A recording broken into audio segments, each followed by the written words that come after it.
Bom, pessoal, nossa quarta aula nós vamos falar um pouco sobre os tipos de software, softwares aplicativo, sistema operacional e dar um apanhado geral sobre essa parte. Os tipos de software é muito importante e interessante. Importante porque a gente não pode fazer as coisas hoje em dia e falar não sabia, principalmente copiar um software de alguém. Muitas vezes a gente está fazendo coisa errada contra a lei, então a gente tem que saber qual é o tipo de software que você pode copiar, qual você pode copiar e passar para o seu colega, para não fazer e principalmente não infringir a lei. Cuidado com isso, porque querendo ou não, você está fazendo algo certo ou errado. Então vamos aprender aqui para a gente entender quais são esses tipos e o que eles são. Então nós temos o software que nós chamamos de freeware, o de domínio público, o software de fonte aberta, o shareware, o software comercial e o software proprietário. Esse aqui são as denominações mais comuns e que têm direitos autorais em cima delas e que a gente tem que ficar atento para isso sim. Então vamos entender aqui, o que é um software freeware? Como o próprio nome diz, a tradução simples e rasteira de free é algo que é livre. Só que, o que vem a ser esse livre? É livre em todos os sentidos? Então, a gente tem que entender o conceito para a gente não fazer nada errado. Então, olha só, um freeware, o autor fornece o software para ser usado de forma gratuita, ele fornece para ser usado. Ou seja, ele disponibiliza ele para você, não te cobra nada, porém, ele é o detentor do copyright, ou seja, dos direitos autorais, e ele não permitiu que você redistribuísse esse software. Então, olha só, ele não te cobrou para você fazer o uso do software, mas ele não te permitiu que você copiasse para o seu irmão, para o seu primo, para sua mãe, para o seu tio. Ele não te permitiu isso, tá certo? Então, é isso que nós temos que entender. O autor detém o copyright só ele pode copiar e passar os direitos para outra pessoa, tá ok?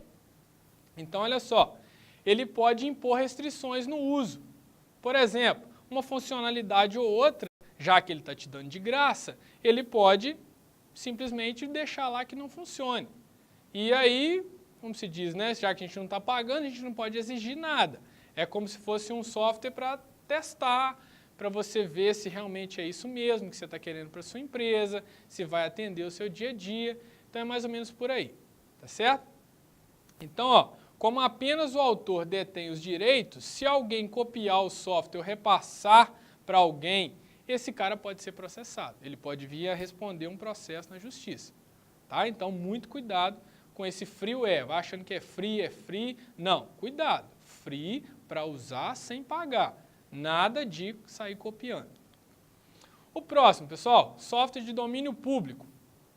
Esse aqui é um software que a gente fala que não tem copyright. Por quê? Porque normalmente, por que eu coloquei aqui ó, um símbolozinho do IF, do CNPq? Porque, por exemplo, são os softwares que a gente desenvolve na academia, ou seja, na universidade, que normalmente o aluno já recebeu uma bolsa. Esse software não é do aluno, ele é de domínio público, ele é da sociedade, ele é para o ensino. Então, é algo que você fez como se fosse o dono, é todo mundo, é do governo, é da instituição que é a nossa escola. Então, nós temos que entender que algo que é domínio público é de todo mundo, mas também não é de ninguém. Então, você não pode, por exemplo, comercializar.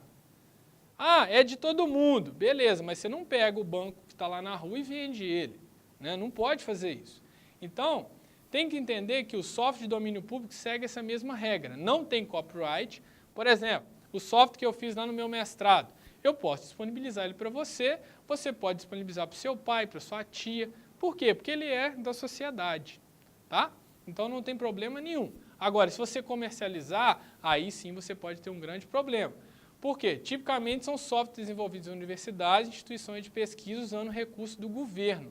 Então, é de todo mundo, mas não pode bancar o espertinho de querer ganhar dinheiro com isso não. Cuidado. Software de fonte aberta, ou o que nós chamamos de software livre. O que vem a ser isso? Esse aqui, sim, é algo que ele é mais livre do que o free. Vocês vão entender por quê. Primeiro, o código-fonte aberto, ou seja, é como se qualquer um pudesse mexer lá no núcleo, lá no miolo, no linguajar popular daquele software, e mexer nele e passar para frente, tá? Então, ó, qualquer pessoa pode pegar o código-fonte e alterá-lo sem permissão do autor. Por quê? Na verdade, o software livre, ele não é de uma única pessoa. Normalmente, ele é de uma rede de colaboradores. Por exemplo, junta eu, um amigo meu, o meu tio, o meu irmão, todos nós somos programadores. Então, nós pegamos e começamos a fazer um software comum. Então, cada um de nós, que faz parte dessa rede de colaboradores, pode mexer no software à vontade, certo? Então, isso é um software que nós chamamos de software livre. Por exemplo, o Linux, que nós vamos citar mais à frente, é um sistema operacional que é livre. Ou seja, se você quiser fazer parte daqueles que programam o sistema operacional, basta você cadastrar lá na plataforma e começar a colocar melhorias nesse sistema, tá? Agora, o interessante é que qualquer um pode modificar e redistribuir. Então, essa é a diferença dele para o freeware. O freeware você pode usar gratuito, mas você não pode distribuir. Aqui não, você pode usar, modificar e redistribuir. Isso é bom por quê? Porque ajuda a identificar erros, a criar melhorias. Porque eu tenho uma concepção, o meu amigo tem outra, cada um vai só compondo ali, fazendo esse software ficar cada vez melhor. Então, exemplo aqui é o sistema operacional Linux, mas também tem vários outros aí programas que rodam no sistema operacional Windows, que também são softwares livres. O outro tipo é o shareware. Esse aqui é interessante que ele também é gratuito, né? O share aqui do inglês significa compartilhado, né? Algo que você compartilha com alguém. Então, qual que é o interessante desse shareware? É que é um software, primeiro, garantido por copyright. Então, vocês já sabem o que é isso, que é exatamente o que você não pode sair distribuindo para qualquer um, mas você pode usar gratuitamente, de vermelho aqui, ó, num período experimental. Aí você pode perguntar, qual que é a vantagem para o dono da empresa lá de software fazer um software do tipo shareware? Porque ele não ganha nada, ele libera o software inteirinho para o cara lá e não cobra nada. Qual que é a vantagem para o usuário? É igual você vai comprar um livro. Imagina se você fosse comprar um livro e não tivesse aquele resuminho atrás, e você não pudesse dar uma folheada nele. Você nunca ia comprar um livro, ou senão você ia ter que ter um amigo seu que já leu, que você confia piamente nele. Então a ideia é essa. O usuário, a vantagem é o quê? Ele usa o programa, ele vê, esse programa aqui é interessante, é o que eu preciso, vou comprar. Então ele não compra às cegas. Agora, para o autor, a melhor propaganda para ele é o quê? É o usuário usar, gostar, e aí na hora que ele fala, eu quero, então tá, então paga. É 30 dias só, é 15 dias só. Então, assim, é um período experimental, tá certo? Eu acho que esse tipo aqui é um tipo muito interessante, principalmente para aqueles que estão começando, né? Estão criando novos produtos. Por quê? Se o cara dá uma experimentada e você tem um feedback que você sabe que seu cliente gostou e vai comprar o seu software no futuro. Software comercial, pessoal. É um software que foi desenvolvido para uma empresa com o objetivo de lucrar em cima desse software. Então, um exemplo clássico aqui, ó, softwares de padaria, software de supermercado. Você não pode chegar lá e falar assim, me passa aí seu software de supermercado e deixa eu instalar no meu supermercado. Não. Você tem que contactar a empresa que instalou aquele software, que ela vai instalar lá. Por quê? Porque ela detém todos os direitos autorais. Se ela descobrir, ela pode ir lá e colocar um processo em cima de você. Então, o software comercial, o próprio nome já fala, ele é comercial, cuidado, não tenta bancar o espertinho não, que vai dar problema e problemas sérios, tá? São softwares feitos para um usuário específico e para utilizá-lo terá que pagar. Isso é importante colocar aqui. E normalmente é para um usuário específico. Eu faço um software especificamente para o supermercado X e depois eu faço um outro especificamente para o supermercado Y. Por quê? Muitas vezes os dois são concorrentes, um quer uma coisa a mais que o outro, certo? Então esse é o software comercial.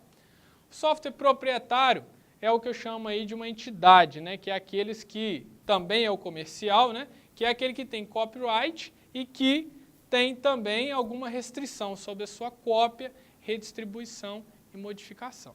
Tá? Então, todos esses que têm essa característica de copyright e ainda assim tem restrição sobre cópia, redistribuição, modificação, nós chamamos de software proprietário. É alguém que criou e não está querendo ser o bonzinho da história, está querendo lucrar. E isso não é ser malzinho também não, é ser, de fato, trabalhar como empresa. Então, a gente tem que respeitar e não querer ser o espertinho da história, de ser pirata com isso, com aquilo, porque cada vez mais a legislação brasileira está atuando em cima disso. Então, muito cuidado, atenção para isso aqui, não só na prova, mas também no nosso dia a dia. Agora, pessoal, nós vamos falar um pouco também sobre os sistemas operacionais. Só que para falar dos sistemas operacionais, a gente tem que entender primeiro o que é um software aplicativo. Que, no fundo, não é à toa que tudo chama software, tudo chama sistema. Tudo é a que nós chamamos lá na primeira aula de o que nós temos o hardware e nós temos o software. O software, então, se subdivide nesses tipos que nós acabamos de falar e agora nos sistemas operacionais, os softwares aplicativos. Então, vamos lá. O que é um software aplicativo? Todos esses softwares que nós estamos vendo aí nas aulas passadas e esses que nós acabamos de ver agora aqui, que é o tipo de software, certo? Igual nós falamos lá na primeira aula do software, para explicar o hardware, agora nós estamos descendo a fundo aqui e falando o que é um software aplicativo. É tudo isso que executa instruções, tá? Não é a máquina física. Muito bem, qual que é a definição? Software usado para solucionar um problema em particular ou realizar uma tarefa específica. Essa é a definição de software aplicativo, certo? Exemplos mais comuns é o que a gente liga o computador e usa o tempo inteiro. Processadores de texto, editoração eletrônica, Word, Writer, bloco de notas, planilha eletrônica, gerenciamento de banco de dados, Access e assim por diante. De gráfico, a gente tem o Paint, o Photoshop, comunicação, MSN, isso tudo aí que a gente lida o tempo inteiro são considerados softwares aplicativos. E aí, a gente pode pensar o seguinte, para que esses softwares funcionem, eles precisam o quê? Primeira coisa, está instalado no seu computador, concorda? Você nunca consegue usar um programa se você não foi lá e não executou o instalador dele ou alguém instalou para você previamente. E aí? Aonde que isso é instalado? Como assim instalar? O software ele não executa instrução? Por que tem que instalar? Aonde que ele é instalado? Na verdade, o que ele faz é o seguinte, é usar a máquina que ele tem. E para que isso utilize, é o que nós chamamos, nós vimos aprendendo lá atrás. Ó. O computador, como nós já vimos, é composto de várias peças, que é o nosso hardware. O software ele vai vir e vai implantar em cima do hardware e fazer com que esse hardware funcione a nosso favor, certo? Que é então processador, memória, a gente pode até recapitular isso tudo que a gente já viu. Então, quem faz o meio de campo aí, a mediação entre software e hardware? Essa é a pergunta. Quem faz esse meio de campo aí é exatamente o sistema operacional. Que no caso nós temos Mac, vou falar de forma geral, tá pessoal? Tem aqui o Mac com todas as suas distribuições, o Linux com todas as suas distribuições e a plataforma Windows aí com todas as suas distribuições que também são bastante difundidas aí. Tá? Então, deu para entender que o sistema operacional é aquele que está no meio de campo entre o software aplicativo e a nossa máquina? Então, beleza. Seguindo em frente, então, a gente pode fazer a definição formal disso aí. Ó. É um conjunto de programas, olha só que interessante, hein? Você está definindo o meio de campo entre hardware e software e fala que é um conjunto de programas, ou seja, um conjunto de software. Mas é isso mesmo. Só que não é um software apenas, é um monte de software, por isso chama um sistema operacional, que situa entre os softwares, aplicativos e hardware. O objetivo geral é o quê? É gerenciar os recursos do computador, como o CPU, para fazer ele funcionar uma instrução, os dispositivos periféricos, dispositivo de entrada, de saída. Por exemplo, se eu usar um mouse, você tem que instalar um driver, que é um software que vai entrar ali junto com o sistema operacional e fazer o seu hardware funcionar. Ele faz mais o que o sistema operacional? Estabelece uma interface com o usuário, né? Por isso que muitas vezes as pessoas não gostam de usar o Linux, né? Que fala, tem uma interface não muito amigável. Porém, é uma interface, é uma plataforma muito boa, tem muito pouco propensa a falhas. Então, assim, uma coisa compensa a outra, tá? Não é só achar que uma coisa é bonita, mas tem que ser funcional. Então, cuidado. Outra característica, determinar como o usuário interage com o sistema operacional, né? Ou seja, um usuário de um Windows normalmente tem uma dificuldade de usar o Linux, tem uma dificuldade de usar o Mac. Por quê? Porque tem as suas diferenças naturais do seu sistema operacional. Então, o que ele faz também? Ele provê e executa serviços para os softwares aplicativos. Ou seja, ele dispara muitas vezes vários e vários serviços, que são softwares também, para que os seus softwares aplicativos funcionem de forma correta. Essa imagem aqui mostra bem para a gente aonde está situado o nosso sistema operacional. Então, nós temos aqui de vermelhinho o nosso hardware, sendo o nosso computador, peça física, algo que você jogar no chão quebra. Tá? É o vermelhinho. O roxo vai ser os sistemas aplicativos e o azulzinho somos nós, usuários. Então, quem faz o acesso, faz com que o roxinho encontre com o vermelhinho, é o amarelo. E o amarelo é exatamente o sistema operacional. Se não tiver um sistema operacional, dificilmente você vai conseguir utilizar o seu hardware de forma eficaz e usar todo o poder que você comprou. Tá certo? Então, ele faz esse link aí entre hardware e programas aplicativos. Normalmente, quando se fala em sistema operacional, a gente pensa logo em Windows, infelizmente. Mas, tudo bem, né? Cada um escolhe, beleza. Mas como nós vimos anteriormente, o Windows, além dele não ser o único, ele não é free, ele é pago. Infelizmente, às vezes a gente, nesses andar pelo mundo aí, a gente vai vendo que muita gente tem o Windows, mas não está usando o programa da forma correta. Certo? Ou seja, deveria pagar e muitas vezes não está pagando. Então, uma solução muito boa, até porque comprovadamente o Linux tem é muito menos propenso a falhas do que o Windows, é usar o sistema operacional Linux. Primeiro, de graça. Segundo, tem muito menos chance de ter problemas. Tá certo? Então, a gente tem que ficar atento para isso, tá? E esses não são os únicos, tá, pessoal? Igual, por exemplo, agora, sistema operacional Android. É o quê? Para lidar com o hardware, que é o celular, certo? Com tablet e assim por diante.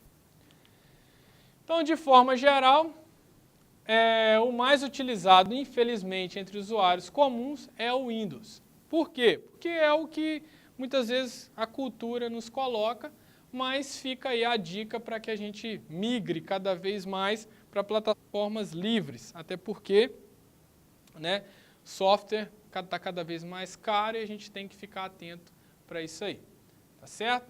Com isso a gente finaliza aí nossa quarta videoaula com os sistemas operacionais, softwares aplicativos, tipo de software e até a nossa próxima videoaula.